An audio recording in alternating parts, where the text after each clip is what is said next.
Dan Morgan, an ex-assassin who works as a car salesman, lives quietly in the Buffalo suburbs with his wife Jessica and their 3 kids, teens Nina and Kyle. An infant child Max. Dan is content with his low-key life and dislikes violence, technology, and social media. Meanwhile, Jessica yearns for more spontaneity and excitement. Dan and Jessica attend a carnival for their anniversary. He has a confrontation when someone purposely takes a selfie with them kissing in the background as a joke, then posts it on his social media. Dan walks away, refusing to engage in a fight. Soon after, Dan is attacked in a supermarket while shopping with Max and easily defeats the highly trained attacker. Afterward, Dan contacts his former associate, Augie, to find out why it happened. He suggests it is Dan's former employer, McCaffrey, and advises him to disappear. Dan, realizing the carnival photo outed him, orders new passports for him and his family. He retrieves Nina from school, Kyle from a secret game house as he is a popular gaming streamer, and Jessica from work, telling them they're taking a spontaneous road trip to Las Vegas, where he is meeting Augie to collect the new documents. As they're leaving town, Dan realizes they're being followed, therefore, their minivan must have a tracker on it. At work, he uses a service bay to find and remove it from the undercarriage. Meanwhile, McCaffrey and his team search the Morgans' home but can't find their destination, as Dan has covered their tracks.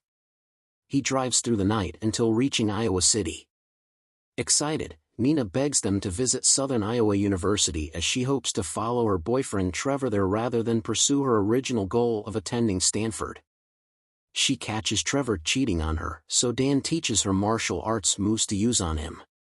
During a campus tour, Dan fights another of McCaffrey's assassins and incapacitates him in a chemistry lab before rejoining his family.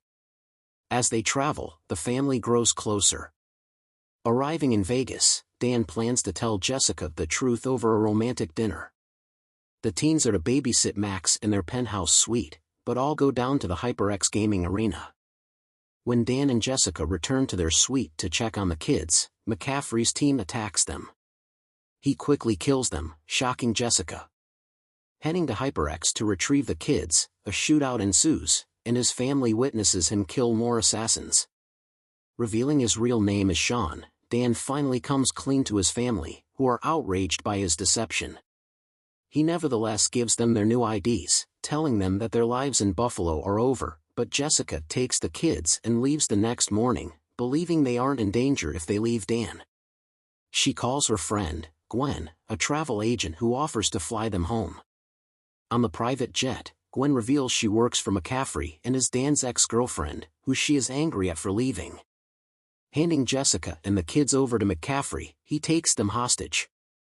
McCaffrey, who is revealed to be Dan's father, threatens to kill them unless Dan accepts his offer to rejoin his team but no contact with his family. He relents, and Jessica and the kids are to return home. Jessica and the kids escape after she kills their escort, and they go back for Dan. McCaffrey calls his army into the hotel to kill him. Dan engages the mercenaries, with Kyle helping with a drone. Jessica fights Gwen, culminating in Jessica fatally impaling her with a piece of broken bamboo as a javelin from her track and field experience. They head downstairs, where Nina distracts McCaffrey from killing Dan, giving him time to knock McCaffrey out, and he is taken into custody. The Morgans return to their lives in Buffalo. Dan now runs a security firm to train clients to better defend against attacks while Jessica coaches high school track and field. They then load up a rented RV to embark on a cross-country road trip to take Nina to Stanford.